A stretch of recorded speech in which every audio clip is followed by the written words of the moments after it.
Okay, question வந்து ஏ மற்றும் B ஆகிய இருவரும் ஒரு வேலையை முறையே 12 மற்றும் 20 நாட்களில் முடிப்பார்கள். அவர்கள் இருவரும் சேர்ந்து வேலையை தொடங்கினர். ஆனால் சில நாட்களுக்கு பிறகு பி வேலையை விட்டு சென்றார். மீதமுள்ள வேலையை ஏ மட்டும் 4 நாட்களில் முடித்தார். எனில் வேலையை தொடங்கியதிலிருந்து எத்தனை நாட்களுக்கு பிறகு பி வேலையை விட்டு சென்றார் அப்படின்னு கேட்குறாங்க. வேலை தொடங்கியதிலிருந்து எத்தனை நாட்களுக்கு பிறகு பி வேலையை விட்டு சென்றார், அதாவது ஏயும் பியும் எத்தனை நாள் சேர்ந்து வேலை பார்க்குறாங்க அப்படிங்கிறத தான் இப்படி கேட்குறாங்க. சரிங்களா? ஏயும் பியும் எத்தனை நாள் சேர்ந்து வேலை பார்த்துருக்காங்க, அதுக்கப்புறம் பி எத்தனை நாள் கழிச்சு வேலை விட்டு போனார், இது ரெண்டுமே ஒரே மீனிங் தான்.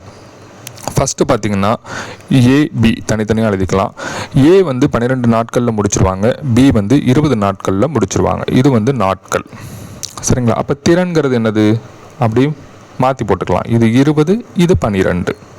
சரிங்களா? இன்னும் கொஞ்சம் சிம்பிளை பண்ணிக்கலாம். இது 10 2 20, 6 2 12, I 2 10, 3 2 6. அப்போ திறன்கிறது 5:3. புரியுதுங்களா? ஸோ நாட்கள் கொடுத்துருக்கிறது அதை அப்படியே மாற்றி போட்டுக்கிட்டால் திறன் ஆயிரும். சரிங்களா? ரைட்.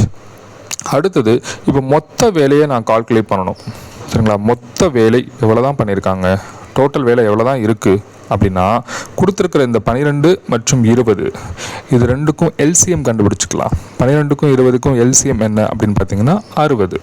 சரிங்களா? 60. இங்கே ஒரு வார்த்தை கொடுத்துருக்காங்க பாருங்க, ஏ மட்டும் 4 நாட்களில் முடித்தார் எனில். அப்போ 4 நாள் வந்து அவர் வேலை பார்த்துருக்கிறாரு. சரிங்களா? ஸோ ஏயோட அந்த 4 days ஒர்க் எவ்வளோன்னு கண்டுபிடிக்கலாம். ஏயோட 4 days ஒர்க் அப்படிங்கிறது அந்த 4 நாள் இன்ட்டு அவருடைய திறன் இங்கே இருக்கு பாருங்கள், அதாவது ஏயுடைய திறன் வந்து 5. சரிங்களா? அதை பெருக்கிக்கலாம். ஸோ அப்போ 4 நாளில் வந்து அவர் 20 ஒர்க்கு முடிச்சிருப்பார். சரிங்களா? அப்போ மீதி டோட்டலாக 60 ஒர்க்கு. ஸோ டோட்டலாக 60 ஒர்க்கு. அப்போ மீதி வேலை எவ்வளோ அப்படின்னு பார்த்தோம்னா மீதி ஒர்க் அப்படிங்கிறது 60 - 20 ஈக்குவல் டு 40 ஒர்க்கு. சரிங்களா? அந்த 40 வேலையை தான் ஏயும் பியும் சேர்ந்து முடிக்க போகிறாங்க. 4 நாளில் ஏ பார்த்த வேலை தான் இந்த 20. சரிங்களா?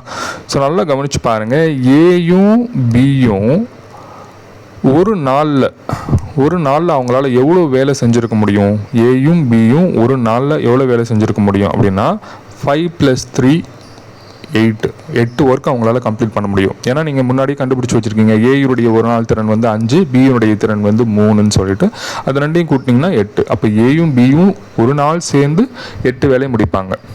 அப்போது ஏயும் பியும் எத்தனை நாள் தான் சேர்ந்து வேலை பார்த்துருப்பாங்க அப்படின்னா மீதமுள்ள வேலை டிவைடட் பை ஏ + பியோட கூட்டுத்திறன். சரிங்களா? மீதமுள்ள வேலை எவ்வளோ இருக்குது, 40 வேலை இருக்குது. அவங்களுடைய ஒரு நாள் கூட்டுத்திறன்கிறது 8. அப்போது 5ங்கிறத ஆன்சர். புரியுதுங்களா? அப்போது எனவே வேலை தொடங்கியதிலிருந்து 5 நாள் கழித்து பி வந்து வேலையை விட்டு சென்றிருப்பார். இதே வேறு மாதிரி சொன்னோம்னா ஏயும் பியும் சேர்ந்து 5 நாள் வேலை பார்த்துருக்காங்க, அதுக்கப்புறம் பி வெளியில் போயிட்டாங்கன்னு அர்த்தம். அவ்வளோதான்.